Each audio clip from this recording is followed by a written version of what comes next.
জীবন মানে প্রতিক্ষণে খোঁজা খোদার নিয়ামত। জীবন নামের রেলগাড়িটা পায়নাকুল স্টেশন।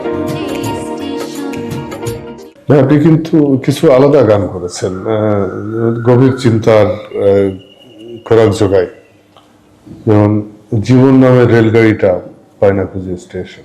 হ্যাঁ, এই গানটা কেন করলেন, কি বলতে চান এই গানের? আসলে রেল লাইনের বিষয়টা, রেলের বিষয়টা অনেকে অনেক গানেই এনেছেন, সেটা আলাদা কথা। আমি খুব চিন্তা ভাবনা করে এটা করেছি একটি কারণে। একটা কারণটা হচ্ছে যে ট্রেন তাকে নির্ধারিত স্থানে থামতেই হবে এবং তার একটা গন্তব্য আছে যেখান থেকে তাকে ফেরত আসতে হবে। হ্যাঁ, যেমন আমরা যেমন বিশ্বাস করি যে ইন্না লিল্লাহি ওয়া ইন্না ইলাইহি রাজিউন, জি, হ্যাঁ, ফেরত আমাকে যেতে হবে। হ্যাঁ, আমার একটা 2 লাইনের আছে, সেটা হচ্ছে জীবন মানে প্রতিক্ষণে খোঁজা খোদার নিয়ামত, জীবন মানে দীপ্ত মানে পাড়ি দেয়া কেয়ামত। হ্যাঁ, তো এই যে ফেরার ব্যাপারটা,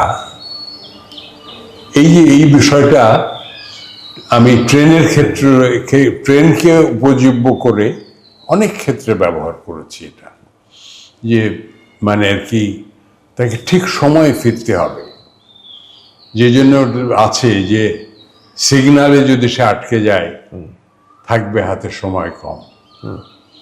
হ্যাঁ, মিনিংটা কি? হ্যাঁ, এর মিনিং কি, কি বোঝাতে চাচ্ছেন? এর মিনিংটা হচ্ছে এই যে আমরা যেমন একটা কথা সবসময় এক ভদ্রলোক বলতেন, আমাকেও বলেছেন অনেকবার,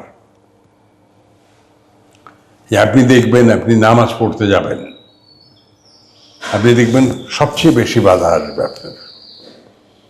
হ্যাঁ, কোনো না কোনো বাধা আসবে।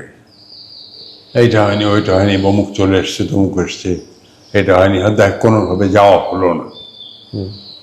হ্যাঁ, তো এই যে বিষয়গুলো, এই সমস্ত বিষয়ে অনেকেই অনেক অনেক কথা, অনেক রকম কথা বলেছেন।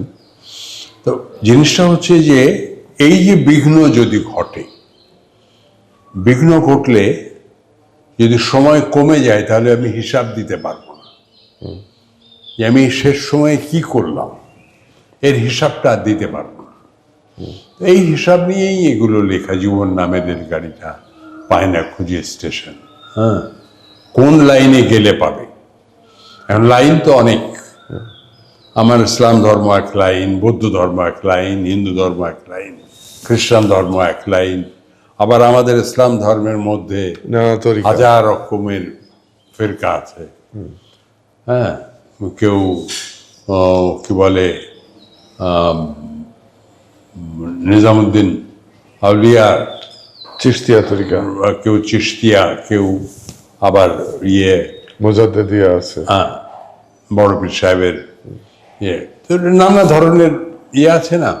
তো কোন লাইনে যাবে আর কি, যে কোন লাইনে গেলে পাবে বলবে তার কি এখন। জীবন নামের রেলগাড়িটা পায় না স্টেশন। এই যে গানটার কথা বললেন, এইটাকে আমি যদি উদাহরণ হিসেবে ধরি, যে এটা একটা খুব গভীর চিন্তার একটা গান। তো এই গানগুলো যত সহজে মানুষ গায়, মানুষ কি তত সহজে বোঝে আসলে? না, সব যে বুঝে গায় তা কিন্তু না, সব যে বুঝে গায় তা কিন্তু না।